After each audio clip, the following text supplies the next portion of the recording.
We've got a charged atmosphere for two rivals in the East Division. It's the Moonshine Throwdown. Marshall and Western Kentucky. Intercepted by Key, and Key has one man to beat. A nice cut move. Edwards can't get him. Key takes it all the way. A pick six for Devin Key. Here comes Talik Keaton. To the sideline, no fair. He's to the 40, gets a block, and here's goal! Touchdown, Marshall! So please join me in welcoming the 21st head coach in WKU football history, Tyson Helton. And Marshall's going to finish the year 9-4 and champions of the 2018 Gasparilla Bowl, the sixth consecutive bowl win for the Marshall Thundering Herd.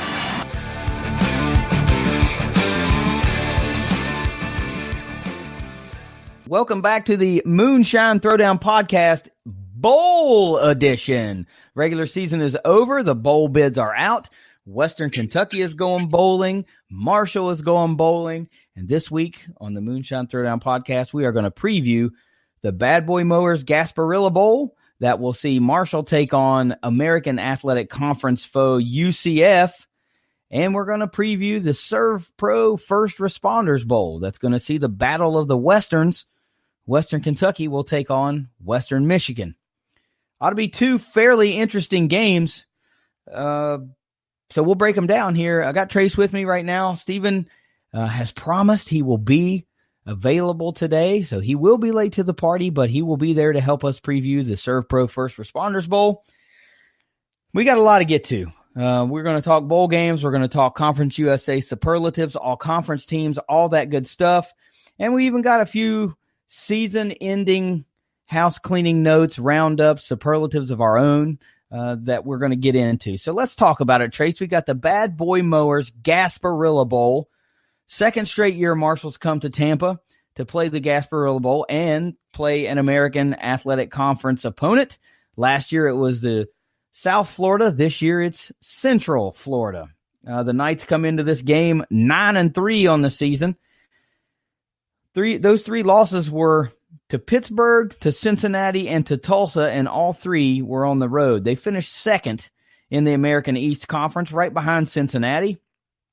And the all-time series between the Knights and the Herd is 8-3 in favor of the Knights. For some of you older fans, you'll recall that UCF and Marshall were conference mates way back when in the MAC and also in the older Conference USA. Marshall beat UCF the first three times they played after joining the MAC, and since then, UCF has had the Herd's number, winning the last 8 in a row. Most recently, I think back in 2012 in Huntington, in a stormy, nasty, rainy game that was just terrible. The Knights had a pretty easy game.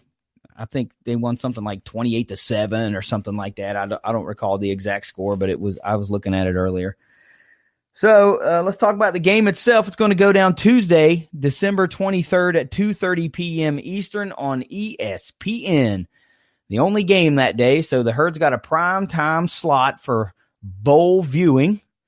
I'll gain plenty of attention since it's early in the bowl season. People won't be too burned out about watching what a lot of folks will call meaningless bowl games. So this one ought to be pretty good, though. There's a lot of storylines, and, if Marshall gets a big win, this could mean a lot for the Herd program moving forward, kind of a little springboard, which we like to use that term a lot when you talk about bowl games. But ESPN does not like Marshall. Vegas does not like Marshall. So it's going to be an uphill battle. Trace Power Index only giving Marshall 17% chance to win the game. And the opening line was UCF minus 17.5. It's now down to minus 17 as we record this podcast. So take that for what it's worth. Let's talk about this game. I want to get your opinion on the location, the game itself, the opponent, lay it all on me, and then we'll get into some stats. This is a little bit of a unique thing, so let's talk about the whole thing from your perspective. What do you like? What do you not like about coming back to Tampa for the second year? What do you like? What do you not like about playing UCF? I mean, where do you see the positives for the Herd? any negatives you might see? Like, just give it all to me, and then we'll get into stats. Yeah, I mean, as far as the opponent goes, I mean, I think this is by far one of the most intriguing bowl opponents Marshall's ever had, for sure. I mean, I think it's really a good opponent, obviously. I mean, UCF at 9-3, they're a better team than 9-3 because there's 3 losses, they're very close losses that could have been wins. I mean, Cincinnati, I think they kind of just made it a little closer than it actually was. So, like, really, they should be like 11-1 right now, probably. So, like, they're a really good team. And, you know, all the hype that UCF's had over the last couple of years with the national championship claim and all the undefeated seasons and the big-time bowls and all the stuff they've been doing. So, like, this is, over the last couple of years, this has been the top dog in the group of 5. And now Marshall's getting a crack at them, a slightly lesser version of those past couple of years. But they're still getting a very good team. I mean, I don't know if a lot of people are real happy that Marshall's in the same bowl as they were the year before. I mean, I don't know if I'm kind of iffy with that. I mean, if it would have been against a lesser opponent, then I really wouldn't like playing the same bowl again. But because it's against UCF, then it makes it a little more enticing. But I mean, if you just look at this game though on paper, this is what I tweeted on one of my Marshall accounts. I tweeted, "This is not shaping up to be a game Marshall can probably win." I mean, I'm not saying they can't win it, but like it just does not look very good to me. Like, it does not look like it's going to be a very good game on paper. Now, we know how crazy things go. We know how bowl season gets. You know, the team's motivations are always in question. And this is the first bowl that UCF's played in a few years that isn't a Power or a New Year's Six bowl. So, like, they're used to playing in the Peach Bowl where they beat Auburn. That last year they went toe-to-toe with LSU in the Fiesta. You know, so they're used to playing in those big-time games over the last couple of years. But now they're in the Gasparilla Bowl, you know, in their home state. And they might be – I can tell a lot of fans are upset about it from Twitter and social media stuff. UCF fans really aren't real happy about playing there, aren't really happy about playing Marshall. So maybe Marshall can use that to their advantage. I don't know. But, I mean, if you just look at it on paper and just the numbers and everything, it kind of screams a UCF route, honestly. I mean, that's why that line's so big. But, like, you can't really just take that for – I mean, you can take that into consideration. You just can't – that can't be your only thing to say. I mean, it can go a lot of different ways. I mean, Marshall, they're going to have to play their best game of the year. I think, without a doubt, Marshall's going to have to play their best game of the year to have even a chance to keep it close. I mean, not just to win, just to keep it close. So, I mean, there's going to have to be a lot done in this game for Marshall to win. But, I mean, they are playing a very good opponent, probably the best opponent Marshall's played in a bowl game, underdog holiday, I would say. You know, you can make the argument that UCF's the best team that Marshall's played ever in a bowl game. I mean, if you look at, like, BYU was ranked 25th in 1999, but, like, I think this UCF team obviously would probably do some work to that BYU team in 99. I mean, at least offensively. You know, so, I mean, I don't know. This is a really good team, and it's going to be extremely tough. But this is unlike the last few bowl games that Marshall's played. You can actually say that a Marshall win here would actually springboard, quote-unquote, springboard them into the next year. Beating Colorado State, a 7-5 Colorado State, is not going to springboard you. Beating a 7-5 South Florida team that has 5 straight losses, that's not going to springboard you. A win over UCF, though, the elite of the elite in a group of 5 over the last few years, if you beat them in their home state in a bowl game, that should springboard you. You're not going to, you know, you can't really say that when you're playing some of these average teams that they've beaten in bowls the last few years, like UConn and, you know, whatever. But if you can beat UCF in a bowl game, that's big. That would actually make fans, for the first time in a while, genuinely interested about Marshall football. Well, at least a lot of those fringe fans that are kind of waiting for something big to happen. You know, the fair weather fans, if they could beat UCF in a bowl game, that will go a long way. So hopefully they can pull it off. But, I mean, honestly, I don't know. That bowl streak of Docs is probably in jeopardy here if they don't figure something out. Well, look, this is a neutral site game, but do not be fooled. We are only 90 minutes away from Orlando, from Tampa. Yeah. So it will not surprise me at all if UCF fans outnumber Marshall fans 25-1. I mean, you know, it's just a hop and a skip down the road. And plus, I'm sure there are plenty of UCF fans that live in and around the Tampa area already. So it's even closer for them. And, you know, just to piggyback off of what you were saying, this UCF team has won, well, program, I should say, has won somewhere around 35, 36 games, something like that, counting bowl games over the last 3 years. I mean, you do the math. That's 11, almost 12 wins a year for the last 3 years. And that's a streak that started after going winless the year before. So that's a huge turnaround. This will undoubtedly be a huge challenge for the Herd, both offensively and defensively. I mean, it goes without saying that Marshall's going to have to play their best game. I mean, that goes without saying. And they're going to have to do that in all 3 phases of the game.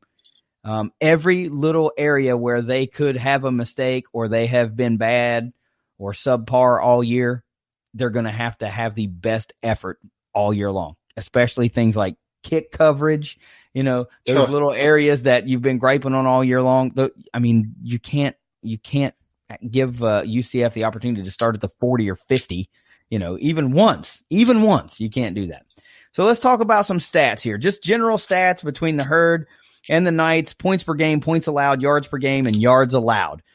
This is UCF across the board. They're scoring 43 points a game. Marshall scoring 25.8 points allowed. UCF has given up under 23 points a game, 22.8. Marshall 23.1. Yards per game, UCF is gaining 536 yards per game. Marshall is only gaining 396. And yards allowed, UCF has only given up 344 yards allowed, and Marshall's given up 362. So they're giving up fewer yards, they're gaining more yards, they're giving up fewer points, and they're scoring more points. This is not an ideal matchup in any facet for Marshall right now, not at all.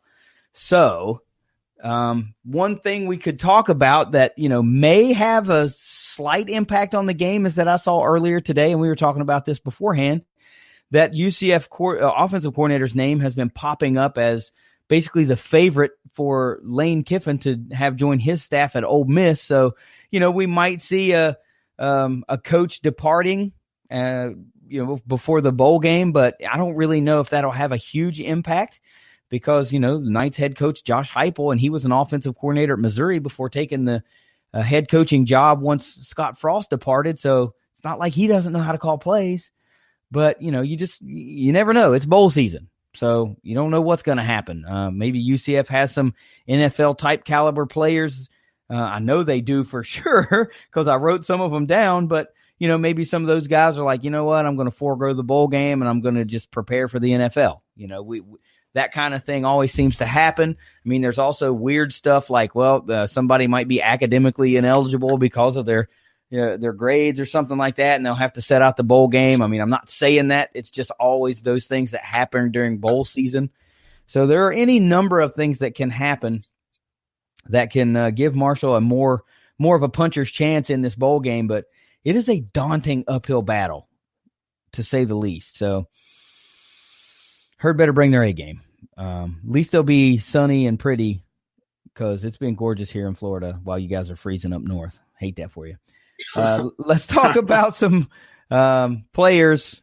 Quarterback Dylan Gabriel, the 6', 186-pound freshman quarterback, Trace, 222 out of 374 on the season, 3,393 yards, 27 touchdowns, and only 7 interceptions. Did you hear that freshman part? These are outstanding numbers. The kid's a freshman. I got to talk about some running backs here. I wrote down the full stat line for 2, but we're actually going to talk about 4 running backs for UCF. That's how deep they go. Primary rusher Otis Anderson, 5'11", 174-pound junior, 104 carries on the year, 665 yards, 5 touchdowns on the ground, good for 6.4 yards per carry. Running back Adrian Killens, 5'8", 164-pounder. 87 carries, 629 yards, 7 touchdowns, good for 7.2 yards per carry.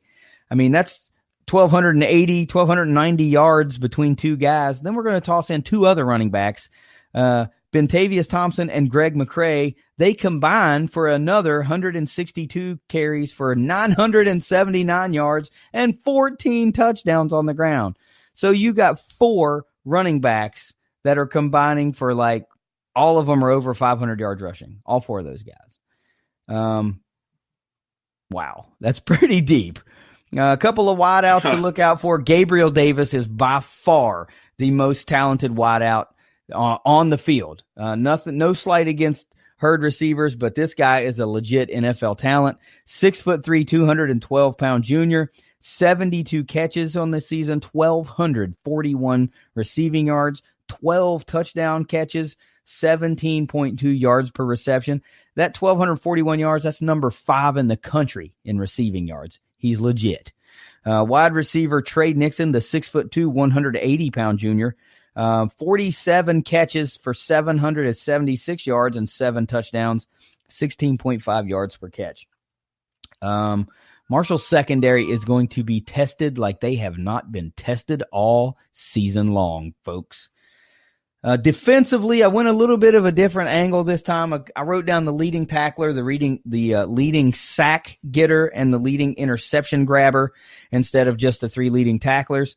Linebacker Nate Evans is your leading tackler, 6'1", 241-pound senior, 100 total tackles on the season, 61 solo and 1 fumble recovery.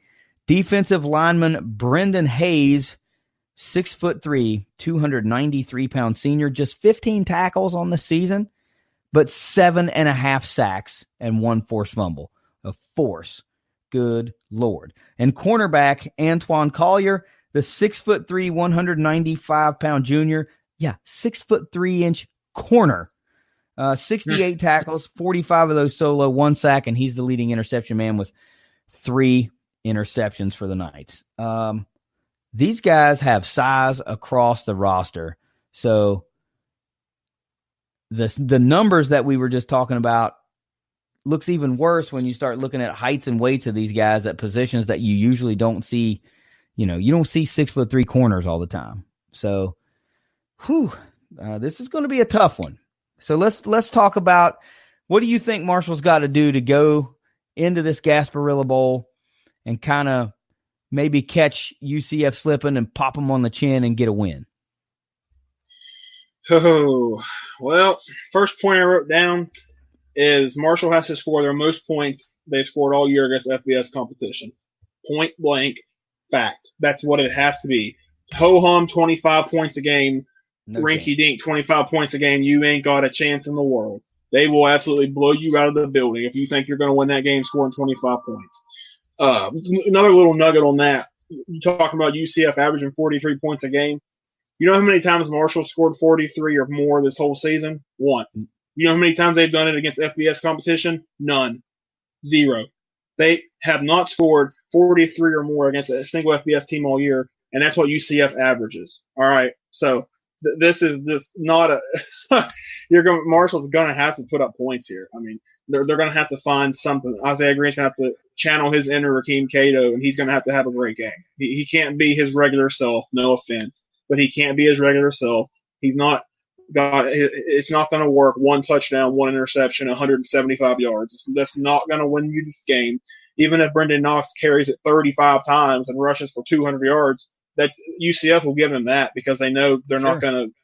They're not going to have much success through the air, so UCF will give them that all day long. So Marshall's going to have to put points on the board here. They're going to have a complete offensive effort from top to bottom to have a chance in this one, and I think they're going to have to score their most points all year against FBS competition. And I think the most they've scored against an FBS team this year, I believe, is 36 against FAU, if I'm not mistaken. Yeah. So I think they're going to have to exceed that, maybe 38, maybe, I don't know, whatever. 40 plus will be wonderful, even if it's very unrealistic, but I'm going to say they need to do that for sure. Next point is another one. Best overall secondary play all year long.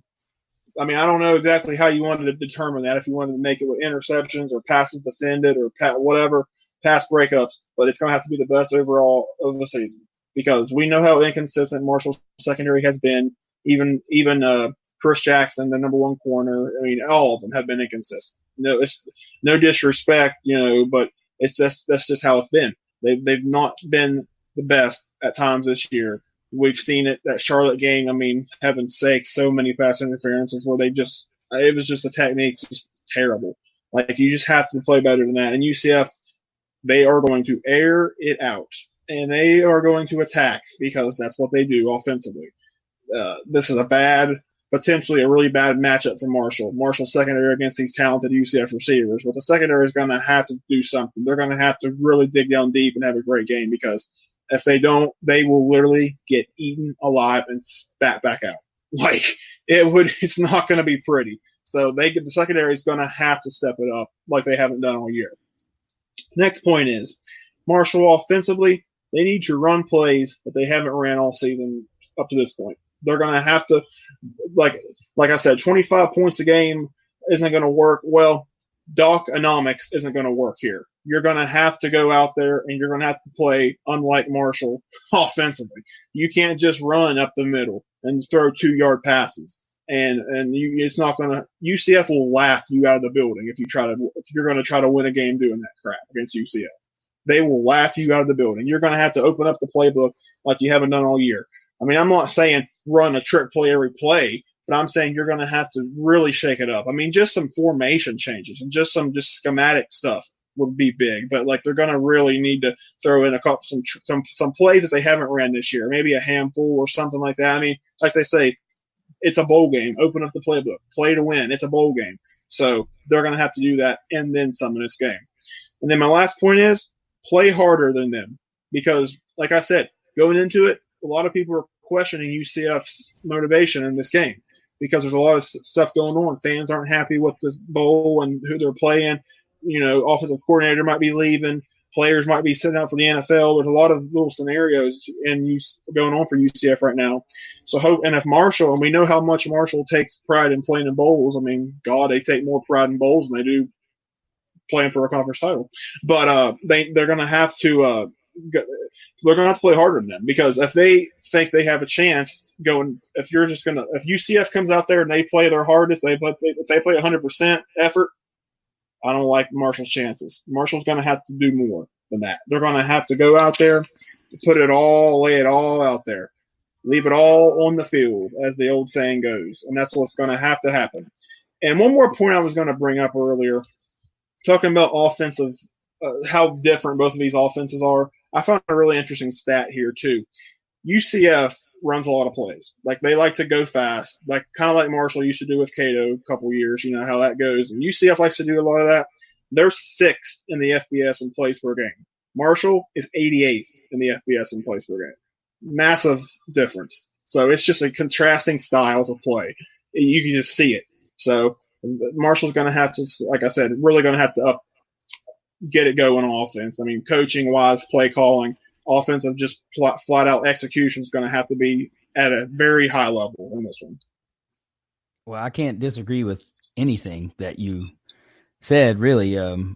These points to win, and obviously a lot of ours are going to be pretty closely related because, you know, we do this podcast every week and we talk about some of the same things and issues that keep popping up. And now these issues just cannot be there, or this could get ugly. I mean, Marshall does, you know, you can't count them out before you start playing the game. But if you just look at the way the season has gone for both teams and the tendencies for both of these teams, it just doesn't look good from the outset. Marshall's going to have to play their best game of the season without a doubt.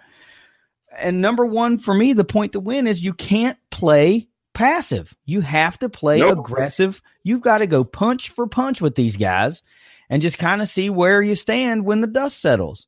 If by chance you happen to go up by 10 points or 14 points, you cannot start playing ball control offense and think you're going to stop UCF from scoring for the last 40 minutes of the game.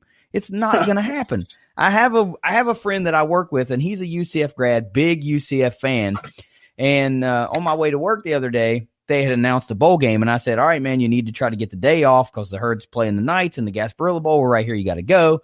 And I said, well, you know, we'll go have a good time. And ultimately, he couldn't get off of work, but he was like, we got to talking about a few things, and he, you know, he's kind of like we are. He follows the program pretty close, and, you know, he's pretty big type fan. And he was telling me that, you know, UCF's, most of their scoring drives are like 2 minutes. Yeah. So you cannot ball control these guys because eventually you're going to have to punt. And when you do punt, it might only take them 2 minutes to score. So you're going to have to, I don't know that Marshall's necessarily built for a shootout, but No. They better see if they got one in them when they need it, because they just might need it this game. You might not be built for it week to week, but if Tim Cramsey's got the creativity and if Doc Holliday can kind of step aside for one game and just kind of let Cramsey do what he wants to do and just stay aggressive all game long, and then if the guys can execute the plays that are called, we might see where the herd stands after the first half. And then you get to the second half where Marshall's been historically slow all season long. And it's a whole different ball game, because let's say, okay, you get through the first half and you're up 17-14, or you're up 24-21, or whatever the case may be. Well, you've got to continue that for the second half. I'm not saying that the herd can't win. I'm just saying we're going to have to see a completely different herd team. Brendan Knox could go out and rush for 500 yards and it may not matter. I mean, it might not matter because of the quick strike capability that these UCF Knights have. Marshall might have to string together 4 or 5 minute drives to score or whatever. And, we can't see that from punting from the plus 35 yard line. It ain't going to happen.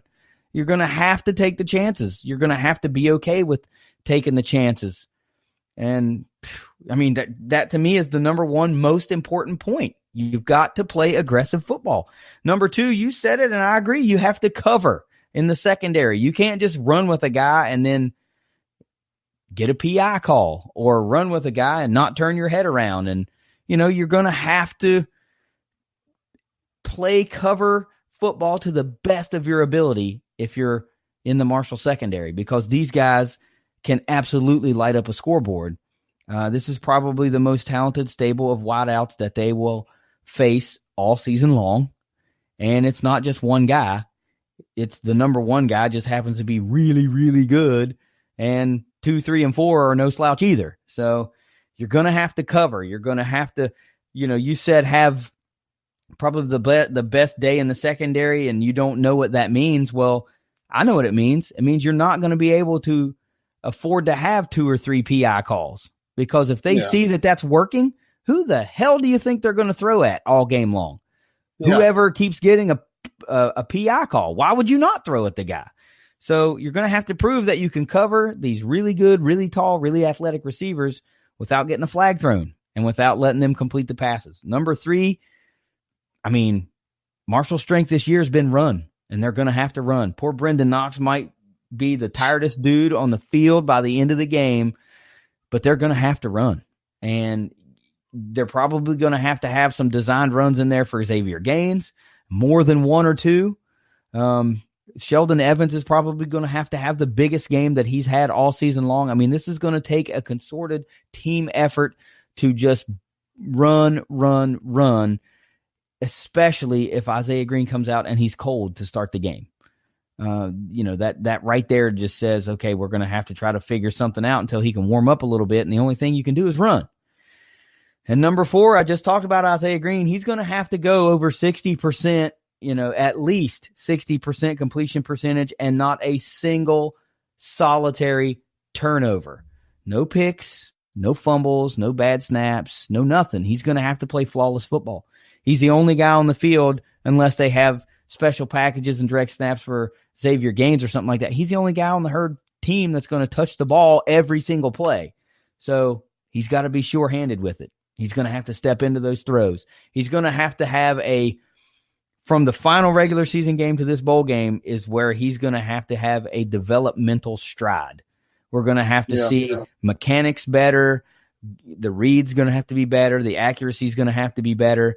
And this is one of those games, if you have the best game of your career, then it can really have a positive impact. But, we just can't have the same, like you're saying, average game. You can't go, 10 of 25 for $170 and 1 touchdown or 2 touchdowns and an interception. It won't get the job done. It just flat won't. Against a lot of teams this season, it will get the job done, but against UCF, it will not get the job done. All that being said, how about who's your 200 proof player for the Gasparilla Bowl? Well, to no one's surprise, not only is he Marshall's MVP this year, but he's the Conference USA MVP, newly crowned. My 200 proof player is Brendan Knox. I mean, I've definitely picked him more than any player this year, and for good reason, because, I mean, he's been absolutely phenomenal this year. I mean, I think I said on the preview episode when we did running backs, I said one of my hot takes was they're going to have the most rushing yards as a team that they've had since 2014. Well, I think that's pretty much come true, and it's pretty much just been behind Knox. I mean, of course, King went out early; he's been gone, and Evans has been a solid backup, but it's been all Brendan Knox really this year. I mean, that's what we were talking about before we started recording. It's like, imagine what Marshall would be if Brendan Knox wasn't on the team right now. They would be like 3-9 probably, 4-8, something like that. Like, they would not be a very good team because, like, all they are offensively, they're so predicated around the run. I mean, yeah, they're not a Navy or an Army or a whoever that runs the ball all the time, but, like, they're a run-first team for sure. And, like, Brendan Knox has been the catalyst for that. He's the guy that they lean on more than anybody. He's, like I said a while back, too, he's probably the only guy you can consistently count on week in and week out on that offense. I mean, besides the offensive line or, maybe Armani Levias, but you can really, the only guy you can for sure say you can count on to be a big-time game changer week in and week out every game is Brendan Knox. That's just the way it is. I mean, there's nobody else on the offense that has that kind of clout, if you want to call it that. So, like, it's really big that Brendan Knox has a big game here, because if he's bottled up and he's only getting 60, 70 yards, Marshall's going to lose by a ton in this game. It's going to be over before it's even started. So Knox is going to have another big game. I mean, we know how good he's been all year. 1,200 plus yards, Conference USA MVP for the 2019 season. So he's going to have to do that and then some, which is going to have to be on the shoulders of the offensive line as well, too, because they're going to have to open up some running lanes and all that. But Brendan Knox has to have a big game here, so he's my 200 proof player. Yeah, he's my 200 proof player as well, and I don't think it takes a rocket scientist to understand why. He's been the MVP. The conference coaches voted on him as the league's MVP, and he's the league's leading rusher. It's not by accident, and he's not a one-man wrecking crew. You mentioned the offensive line. This is a 6-man unit, essentially. Whatever 5 linemen are on the field, and Brendan Knox is the key to the Marshall success. But I just don't know if it'll, like I said, I made the kind of tongue-in-cheek comment that he could rush for 500 yards in this game and it may not matter. But, that's kind of true. I mean, if all you're getting is yards and you can't pass, he could have the gaudiest stat line that you've ever seen, and Marshall could still come up short. But still, if he doesn't have a top-notch game, no shot. Because I'm sorry, I just don't feel like Marshall is built to have a 500-yard passing day, Nope. But they are built to have a 250 to 300-yard rushing day. If he can bust, 2, 3, 4 big, long 50-yard runs or something like that. I mean, yeah, the team could easily get to 300 yards. It just takes some big bust loose plays. But, 400 or 500 yards passing that's a taller ask, in my opinion. So how about a score prediction, Trace? Well, call me, I'm going to say it again. I'm not a sunshine pumper. It's not going to be me. It's not going to happen here either. So, hate to say it, but I'm saying UCF 45, Marshall 20. That's just what I'm feeling right now. Will it be that? Who knows? Do I hope Marshall can shock me and shock everybody and win? More than anything. That would be awesome. Like, that would be a really great, phenomenal win if Marshall can pull this off, because, quite frankly, they need a win like this, because they haven't had a marquee – they haven't had a marquee win, like a legit signature win, in years. I feel like I don't even know what would be the last one you could consider it. I mean, Purdue, they were terrible. They were terrible that year. Like, Purdue sucked that year. The only other one before that, Maryland in the bowl game, or like Louisiana Tech for the conference title. That's pretty much it. I mean, it's been so long since Marshall's had a signature win, and this would be a great chance to get one against an elite Group of 5 program that has been making national headlines for the last 2 or 3 years. Like, this would be big, but I just don't see it happening. I mean, it's like, I feel like one thing we haven't said, we've said it not in so many words, but pretty much the only way that Marshall won this game is if they played perfect. That's pretty much what our synopsises have been. They pretty much have to play perfect. Like, they have to have a great offensive game, a great defensive game, a great special teams. Knox has to play great. Isaiah Green has to play great. That's just too many variables that have to be the highest they've been all year. I think that's a little too many for one game.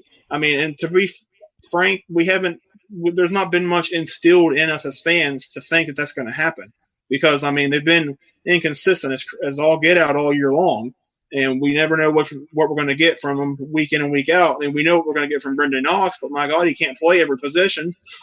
So it's just a tough situation. It's a really tough team they're playing.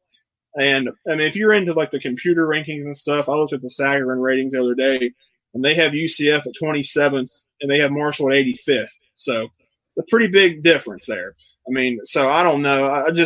I want Marshall to pull it out so much, and I think it'd be awesome. Like I said, it would actually be a legitimate springboard into the next season, but I'm just not feeling it. I feel like UCF's too good. I think the only way that Marshall can win this game is one of two things. One, UCF's not motivated. They don't show up mentally. Or two, UCF has about 5 turnovers. I think that's the only two ways Marshall can win the game, to be honest with you. I mean, if you want to say Marshall plays their best game of the year, that maybe could fit in there, but I don't even know if that would for sure do it, because, I mean, UCF's a really good team. And I think that, like, if they play motivated and they play tough football and they, play like they're capable of playing, Marshall's in big, big trouble here. And that bowl streak of 6-0 with Doc is going to be in serious jeopardy. And I just don't – and I don't know. I don't think it's going to turn out the greatest. I hate to say it, but I'm going to say 45-20. Well, that's okay. You don't have to pick the herd to win, especially when it's obviously for some people.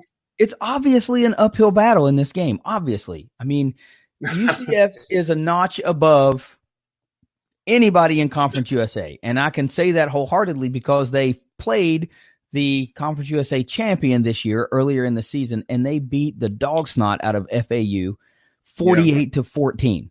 So it's not a stretch of any imagination to say if this particular UCF team were in Conference USA, they would have run roughshod through the conference without a doubt. Oh, yeah. So the way I see it is Marshall has a chance to win this game because turnovers always change anything. So if they come out and they can get 2 or 3 or whatever and not turn the ball over, we've got a different dynamic there. But guys always seem to start emerging in a bowl game. Remember last year in the Gasparilla Bowl, we saw Darius Hodge come out of nowhere to have a big game. We saw Xavier Gaines show flashes of what he could do. And we hadn't seen that coming into the season. And then all of a sudden, boom, here it is in the bowl game, and we've got new stars coming to play with the already established stars. Channing Hames 2 years ago. Channing Hames 2 years running. He had a great game last year as well. And let us not forget that, Marshall had a pretty good bowl game last year against USF, and Brendan Knox went down in the first half. He didn't even play in the second half. So there are a lot of things that could happen here. Marshall always seems to find a guy or two that has been flying under the radar that all of a sudden, boom, is the guy that steps up in a big way. And Doc talks about, the biggest benefit to being in a bowl game is having all those extra practices, and it's like an extra spring session. So you get to work with some of these young guys and really try to work with them over the next couple of weeks. And I think that's why we see, guys bust out that we haven't seen all year. They get to dedicate a little bit of extra time to some of these guys that haven't seen a lot of the field.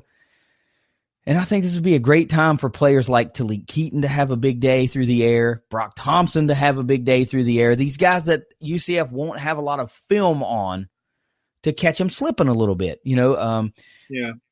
This is an opportunity for some of these young receivers to really establish themselves. But look, if we're going just by stats and what our guts are telling us, I got UCF 42-24.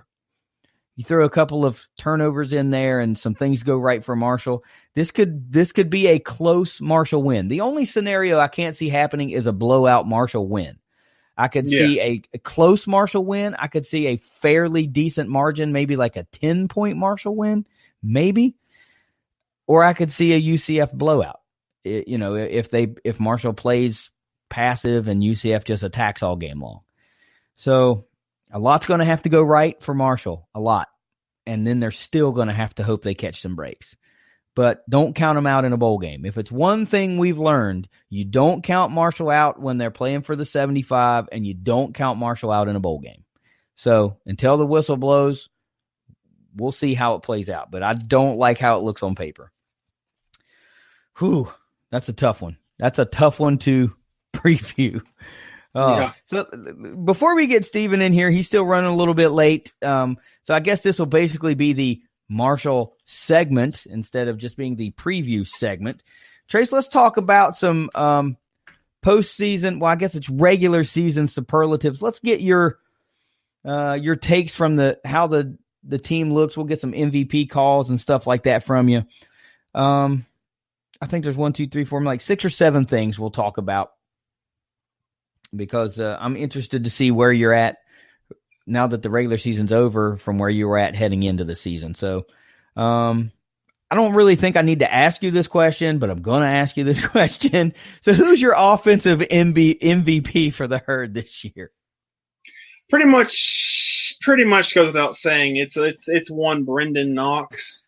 I mean, I just don't see how anybody can even say or think anybody differently. I mean, there's not even anybody that's even close to being second place for that. I mean, the guy's the leading rusher in the Conference USA MVP for this year. The guy, I mean, he's just having an absolutely phenomenal, fantastic year.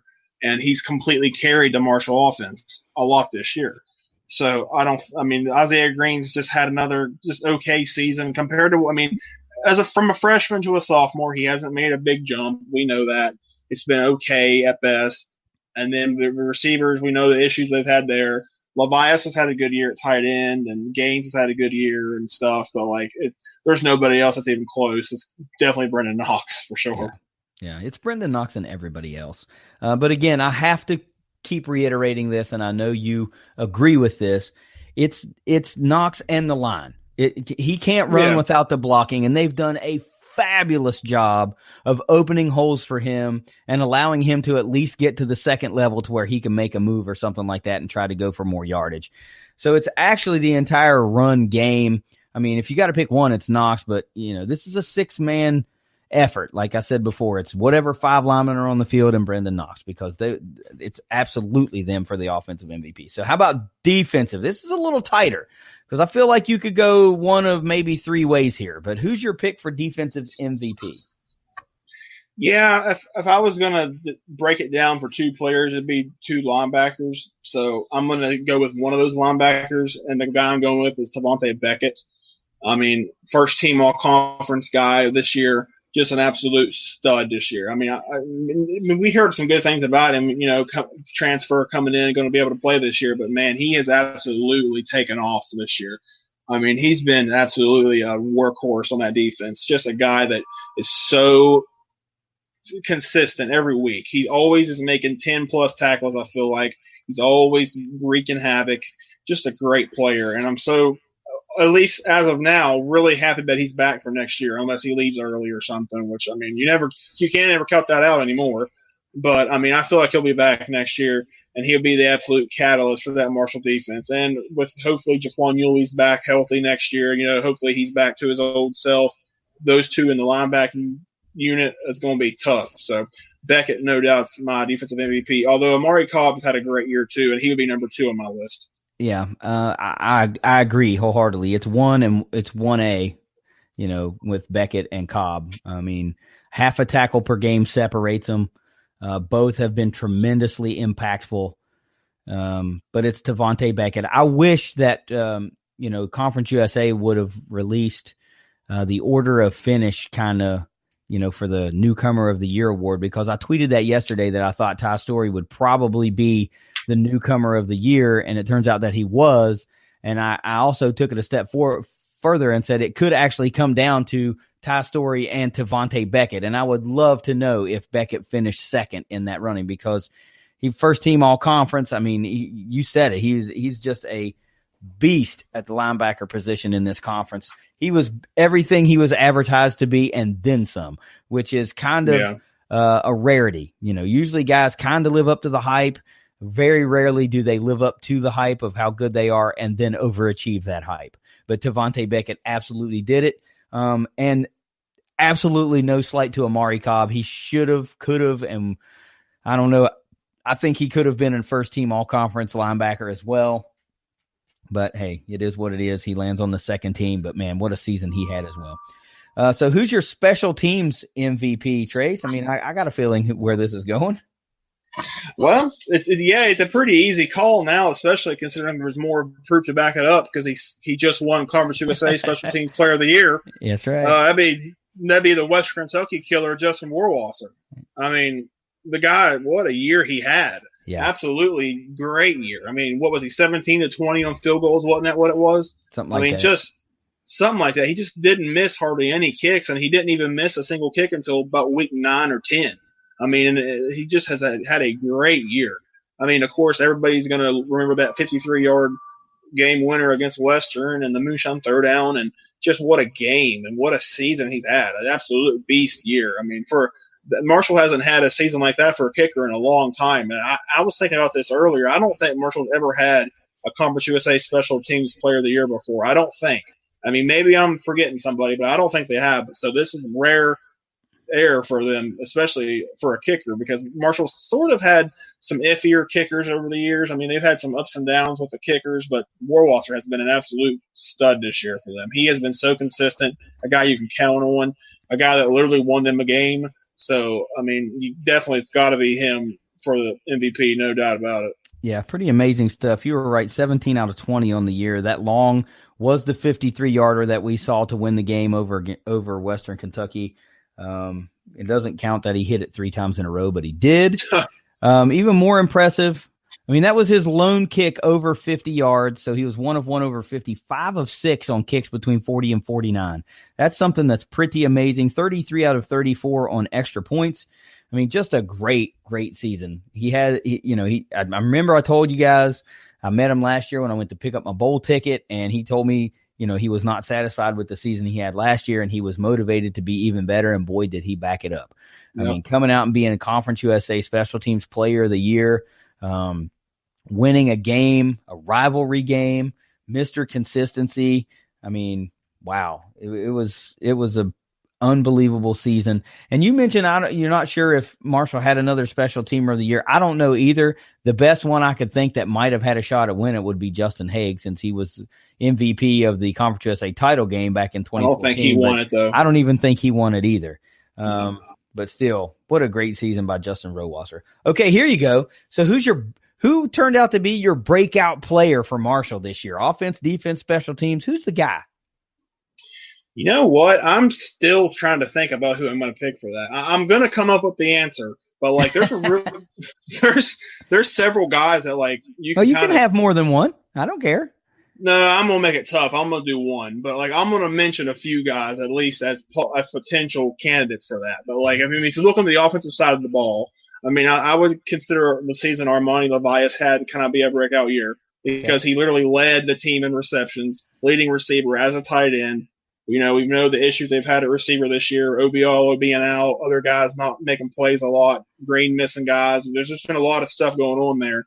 And Levias has been the one guy through the air that you can count on consistently. I mean, so I think he's definitely up there. Xavier Gaines has a real good shot at it because he's really breaking out to be a really good, versatile player. We knew how good he was as an athlete and everything. Now he's looking more breakout-ish. Defensively, I mean, you could say Tavante Beckett for that matter, because I mean, he's a breakout player because nobody knew what he really did. I mean, you heard about what he could be, but you never saw it until this year. So, I mean, definitely Beckett could be there. But since I said Beckett for defensive MVP, I'm going to go with Armani Levias because, like, I don't know. I just feel like he's had a year that Marshall hasn't seen at tight end in a while because, I mean, Yurichek's been gone for a couple of years now. They really haven't had that kind of a season.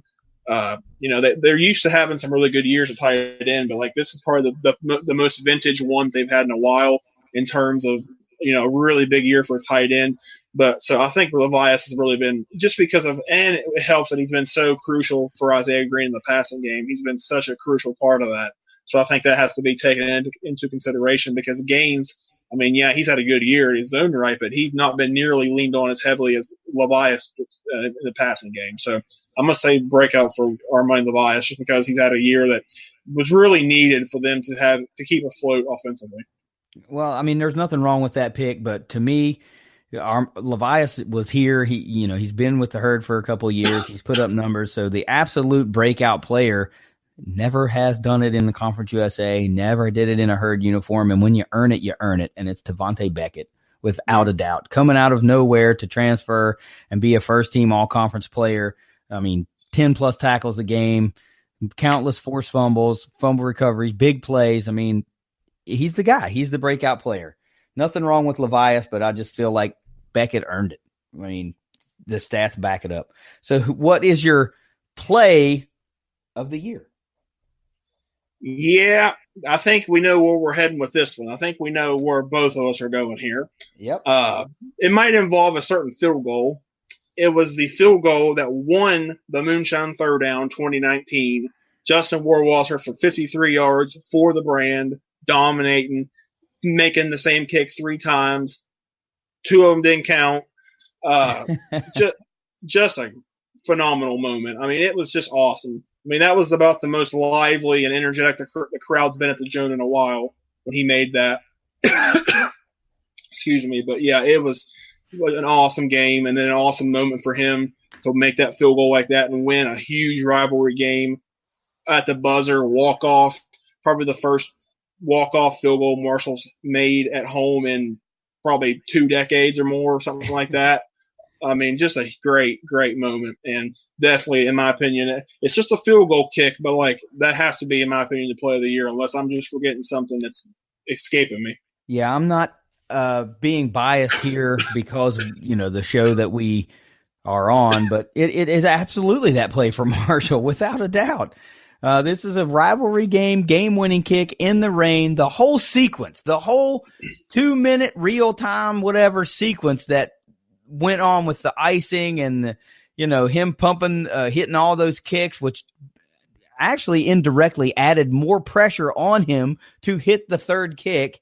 The whole thing was great. The way he looked at the Topper sideline and was like, "Bring it on! I'm not scared of this junk." And then kissing to the crowd and that whole thing after he nailed the kick. It was awesome. I mean, it was awesome.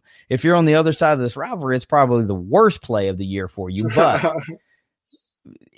it was awesome. The whole sequence is what made it awesome. And without a doubt, that's what will be remembered the most from the 2019 Moonshine Throwdown. It'll be Justin Rohrwasser, without a doubt.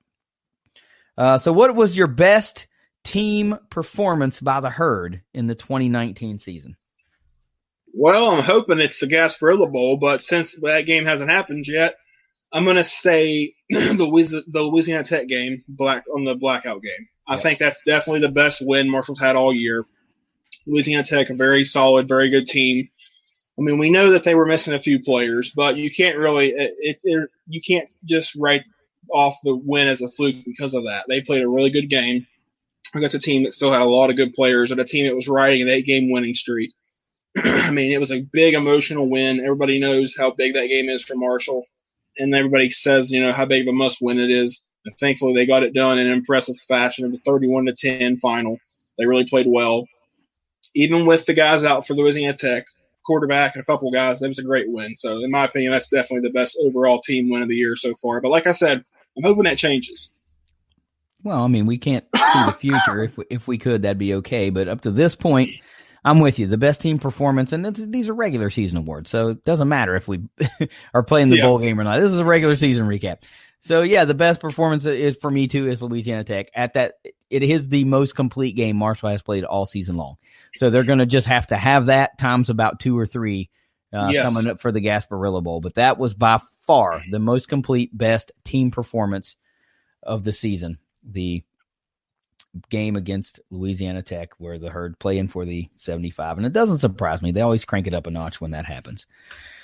All right, so we're going to go through some final overall grades for the team on the regular season. I know you're a little bit salty because the Herd ultimately did not win the division. They did not play for the Conference USA title. Let's kind of set that aside just a little bit and be a little objective based on, just your actual grades. I know that creeps in a little bit and you want to get a little extra angry because they're not playing for the title, but let's try to let that set aside for a minute and let's grade the final grades for the regular season. I guess we got to start with the quarterback grade. And what do you got for Green in the regular season? Well, kind of a little torn with this because, I mean, he basically had the exact same season last year up to this point. Like, I think we documented that. We talked about those stats, how close they were. Yep. But because this was the second year as a sophomore and you expected more of a jump, I'm going to say it wasn't quite as good as it was last year. So I'm going to say C+. I mean, I think that's fair. I think most people would consider this kind of a slightly above average to average season for him. I mean, he's been okay, but he's been good and really good in certain games, but he's been really bad in certain games too. So like you have to kind of offset both of them. I mean, his numbers are just kind of, I mean, I don't know if pedestrian's the right word or not, but it's kind of been pedestrian. I mean, it's been okay. Fans are still waiting to see him break out. I mean, I don't know if it will happen or not. I mean, I don't know if he's got that in him or not. Like it's tough. So like I don't know. I want to say that I want to hope he still can get there, but right now he's just kind of an average quarterback. No disrespect. So I'm gonna say C+. That's okay. I mean, and I feel confident that if we were to talk to Isaiah Green and asked him about grading his own season, I don't think that he would grade it too much higher than a C either. I mean, I'm sure he thinks it's probably pretty average, that he was capable of more and just didn't come through. Usually players are their own biggest critic, and, you know, I'm sure he thinks he could have done a better job. I don't know that for sure, but, you know, I doubt he would sit here and say, oh, man, this is an A+ season. This is the best I can do. I can't do no more. I mean, let's be real. He knows he could have played better, could have hit some more throws and this, that, and the other, but, you know, it is what it is. C+ is fair. This was an average year. It sucks because, you know, that's one less year of eligibility you got to break out, but it is what it is. So offensively as a whole, what do you got for the Herd? I mean, 8 wins. Look, I'm going to set you up here and you can do whatever you want. You got your grade, but you get 8 wins. Didn't score a whole ton of points, you know, fairly efficient moving the ball, just didn't translate to points a lot. But this, you know, I know the second half is what always sticks in your crawl. So what do you got offensively for the Herd this year? Yeah, I mean, offense as a whole, I mean, it was kind of a lot like Green this year, kind of average, kind of up and down, inconsistent. So I'm going to say for the offense this year, I'll say C+ again, because like if you look at it, 25 points a game so far with just the bowl game left, not gonna cut it. I mean, that's not even as high as they've had the last couple of years. It's not a good look at all.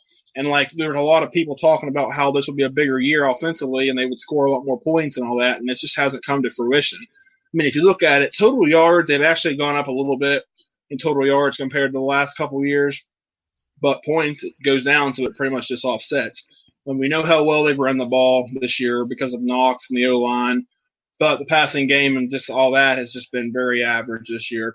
And it's like I remember talking about on the quarterback episode we did before the season started, talking about how every time Marshall has won an FBS conference title since '97, the quarterback has at worst been number 2 in their conference in passer rating.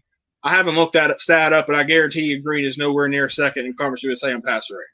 So it's just more of the same because like you have to have that great quarterback play, and it hadn't been there a lot this year, or at least consistently it hasn't been there. Offense as a whole hasn't been there. I mean, we know how bad they've struggled in the second halves of the games, not be able to put points on the board. We know how they've been very passive and very just kind of trying to run the clock out and play not to lose, which that's on more coaching than it is offense. But it's just, I mean, it's been very, very similar as far as offense and quarterback play this year. So I'm going to say C+ again.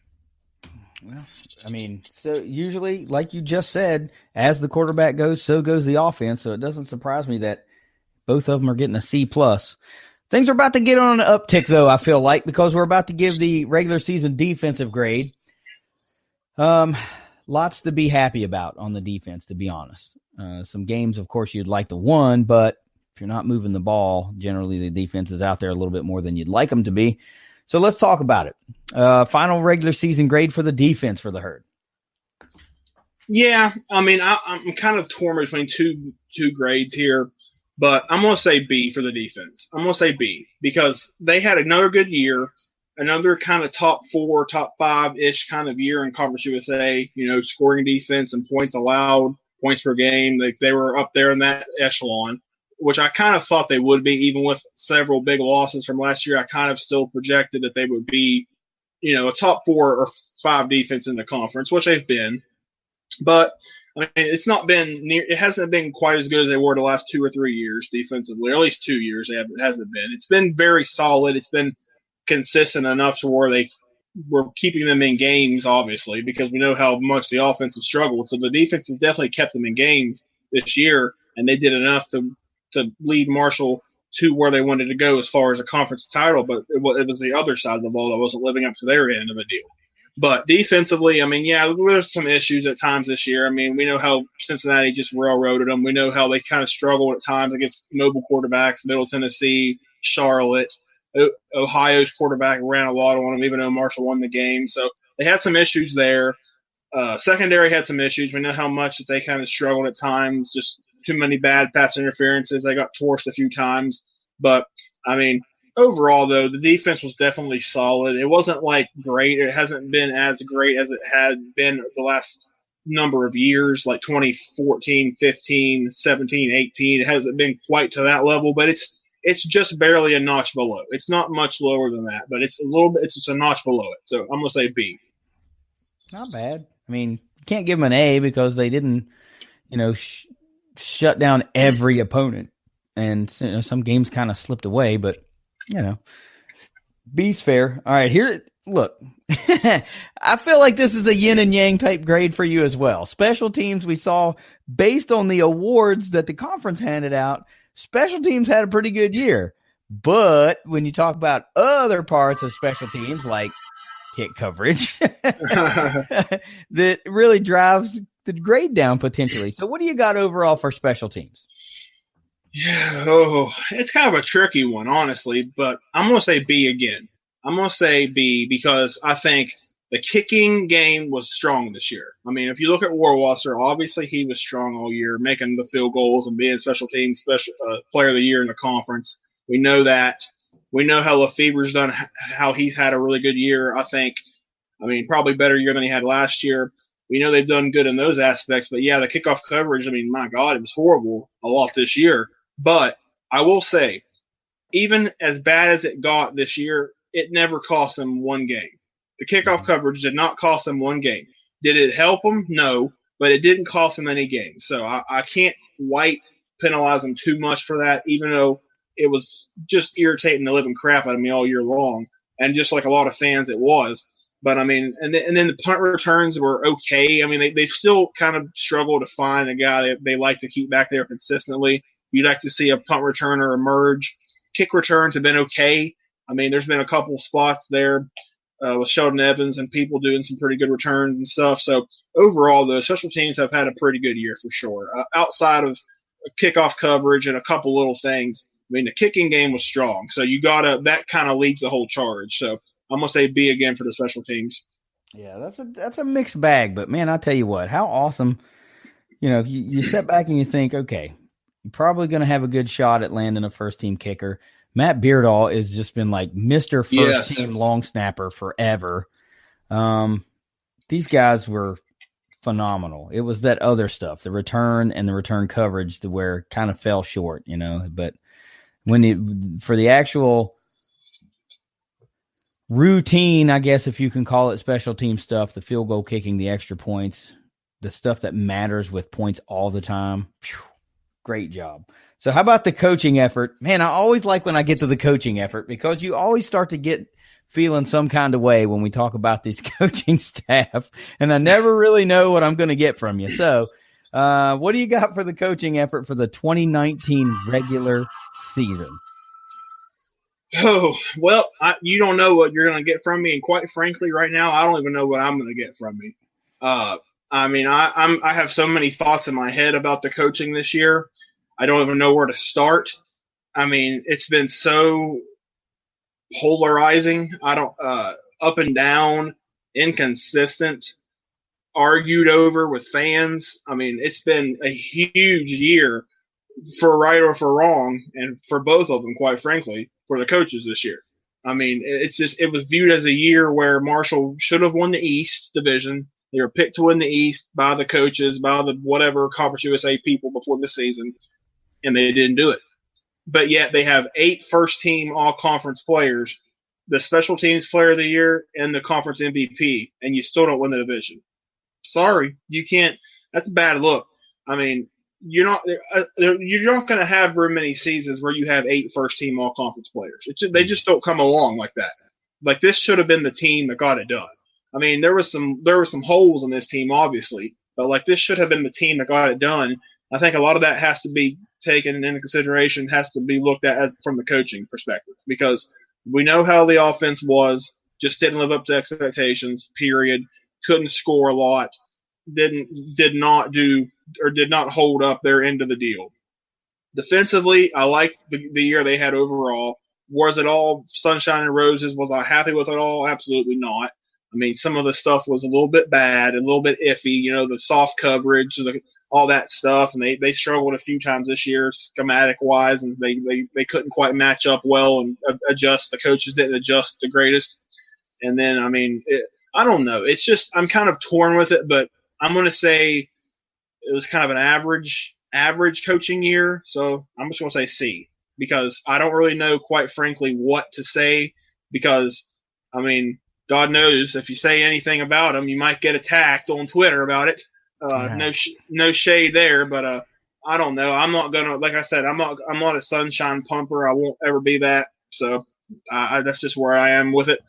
Coaching's just, I mean, when you have a team with that much talent, I mean, 8 freaking first team all conference guys, and you have all those head-to-head advantages over these teams, and you still can't find a way to win the division when you just have to win 2 more games. Sorry, that's directly on coaching, because you can't get it done. You can't get a team over the hump. A team that's close to doing it, you got to get them over that hump, and they didn't do it. Year 10 of Doc Holliday, 1 conference title, just not a good look. Sorry. Well, I try not to be overly critical, and I try not to be overly positive. I try to maintain a nice balance and just be real with what I see and what I feel. Me too. And when you talk about having this many guys on the first team all conference, the second team all conference, you land even a freshman all conference player. And we talk about this Conference USA, the quality of the conference from top to bottom. And we've all agreed that 8 wins should be the absolute minimum per season in this conference. You should really, when you're at the level that Marshall is at and recruit at the level that they do with the consistency that they do, you should really never lose more than 2 conference games. Never. And those 2 conference games should definitely not come to 2 of the rebuilding teams. They should come to the teams that, like the FAUs that played for the championship, and that's not what we saw. And now I'm going to take it just one step further, and I'm going to say the one thing that we did see week in and week out, by and large, was an utter lack of adjustment in the second half of ball games. We just did not see it. We didn't see it offensively, and we didn't see it, sometimes more importantly, defensively. So there's nobody that you can put that on aside from the coaching staff. If they don't make changes, well, the players aren't going to go out and do it. They don't have the authority to just go out and change what they're doing on the field. That's not up to them. They have to run the plays that are called. They have to execute the defenses that are called for. So, C's a fair, I guess you can call it a fair. I mean, you can't really go D because ultimately you still win 8 games with the potential to win 9 games. But man, Marshall should have rolled through the conference this year. Should have rolled through it, especially some of the things that went right for them, like catching Louisiana Tech with a couple player suspensions and getting that big win at FAU and getting that last-second win against Western Kentucky. I mean, those things that went right. And utterly killing yourself against Middle Tennessee with all those turnovers and getting stopped on 4th down, that was a killer. And then making no adjustments against Charlotte was the nail in the coffin. That really hindered obviously hindered the championship chances for this team, and that's a real shame. So overall, what do you got? Overall, 8 wins, second in the East. You do get the rivalry win. Actually, 2 of them. You beat Ohio and you beat Western Kentucky. Your call. What do you got? Well, based on preseason expectations, they didn't live up to it. They underachieved. So I'm going to say B-. I mean, B- isn't an unfair grade. I mean, that's still a pretty good grade.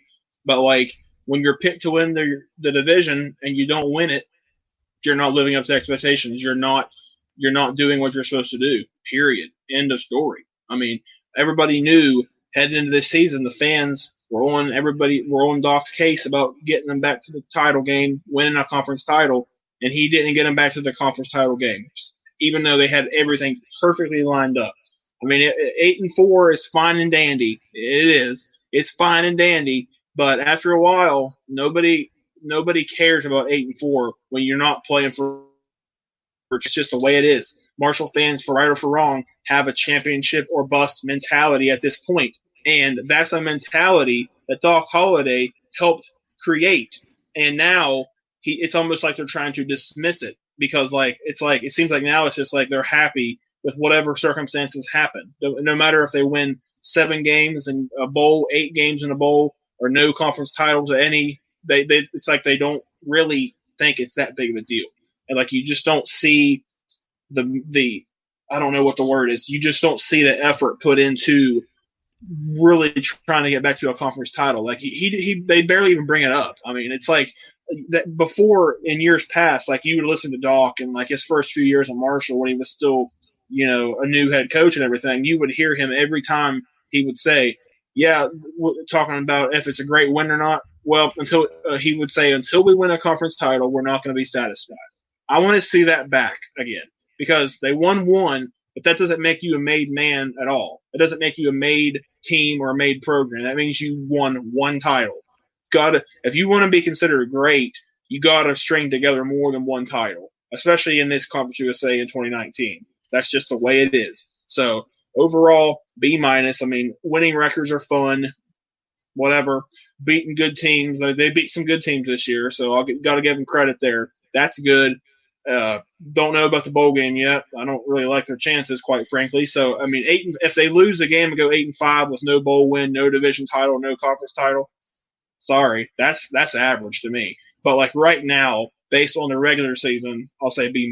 But if they lose the bowl game, it'll probably be more like a C. Yeah. Well, what are you going to do? You expected more.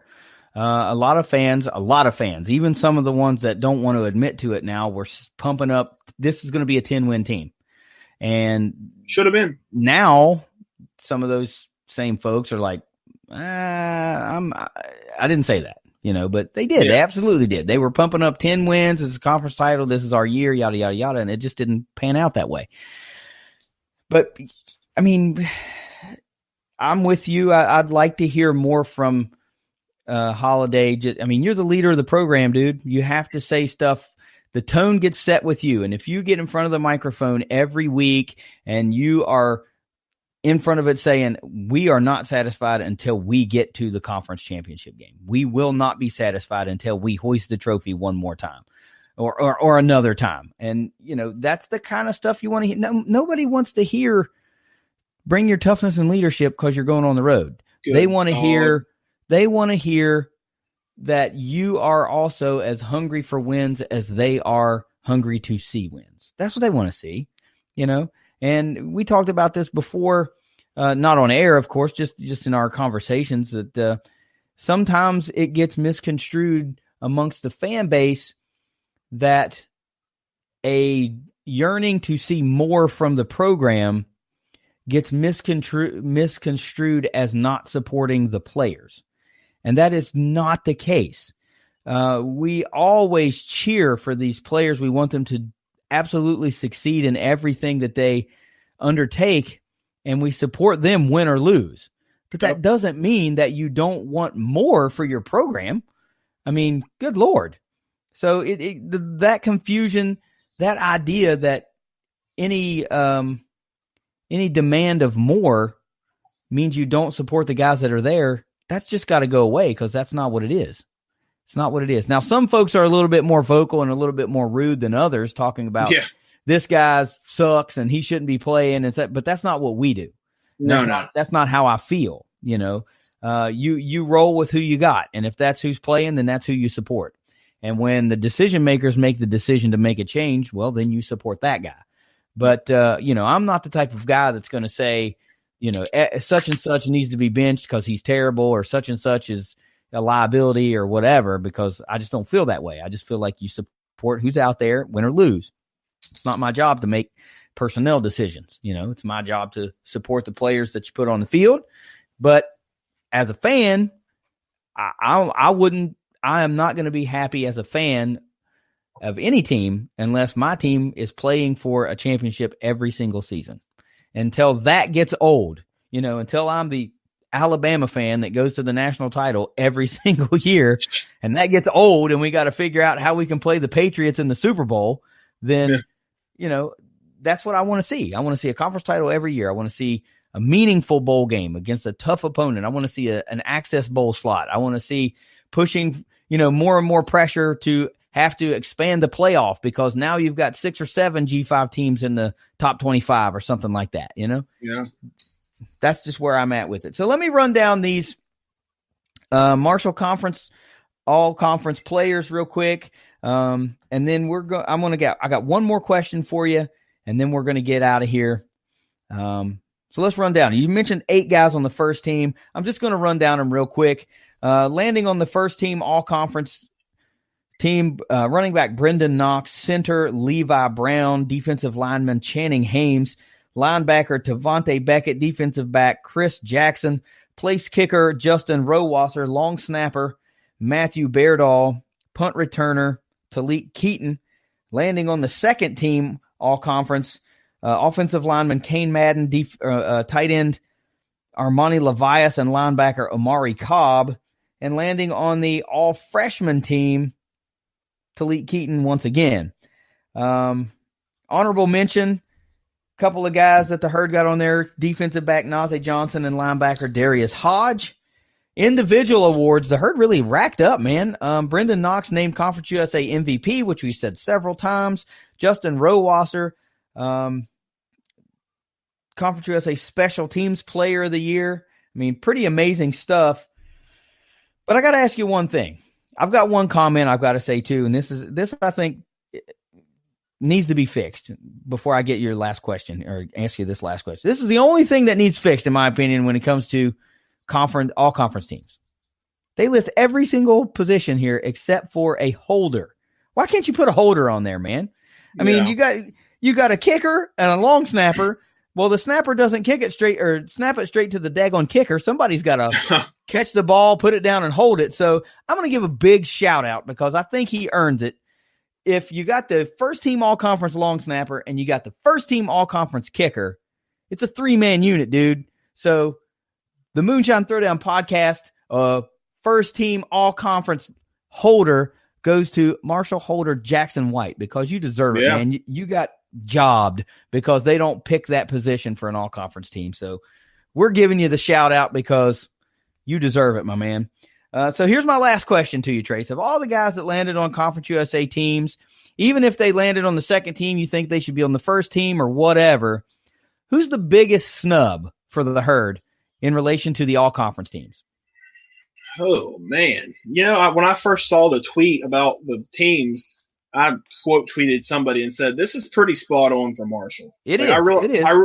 I really felt that, and I really still feel that. But, if you want to say snub, I feel like the guy that really had a first-team all-conference caliber season that didn't end up on first team is Amari Cobb.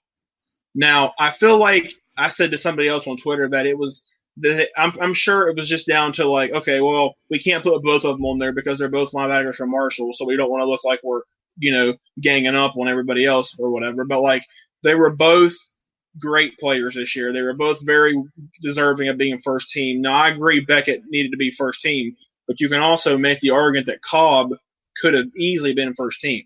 And I think it was almost, not saying they did this, but it was pretty much a coin flip between those two, because they both had very similar years. They both were in position to be there first team. This wouldn't really qualify as a snub, but a lot of people were kind of surprised that Chris Jackson ended up on the first team, because he was a second team guy the last couple of years. A lot of people said he didn't quite have the year that they thought he would have as a senior. But so a lot of people were kind of questioning that. But as far as a snub goes, definitely I think Cobb could have been first team, but they just weren't going to pick 2 Marshall linebackers. They just picked the one. So. Well, that's fair. To me, it's 2 guys that I would have liked to have seen get a nod, at least on the honorable mention list, and that is defensive back Stephen Gilmore. I think he played really well in the second half of the season, came up with some big clutch interceptions, and was making some big plays for the Herd, and especially linebacker Tyler Brown. Yep. That kid came on really strong, several games, 4.5 sacks on the year, 45 tackles. I mean, he's a high motor guy. And, I think that he was overshadowed quite a bit by Tavante Beckett and Omari Cobb, who were making tons of plays. So, the plays weren't there to be made for Tyler because Cobb and Beckett were, racking up all these tackles, but still he had an impactful season for the Herd. Without a doubt, I think he earned a honorable mention nod. But, those are the 2 biggest snubs. And if that's the biggest thing you got to worry about, that's, it's saying something for the Herd. They did really well. So, you know what? This episode has run so long that we're just going to have to record a whole separate episode to cover the ServPro First Responders Bowl with Steven. I'm sure he's cool with that. That allows us to dedicate all the time we want to dedicate. So, this episode is just going to be, Trace and I talking about the Gasparilla Bowl and the Marshall's all-conference team and grades and superlatives. We're going to do the same exact thing with Steven and the Hilltoppers, talking about the tops in Western Michigan in the bowl game, and we'll get all of his postseason grades or whatever, just like we did with Trace. So, Trace, I'm going to set you up to take us out of here, and we'll get out of here, and we'll give the folks just their Herd edition this week. So, take us out of here. Go Herds. Go Herds. Every time it gets me. Go Tops. We'll see you next. Well, let's see. We'll see you next week. It's the Moonshine Throwdown podcast.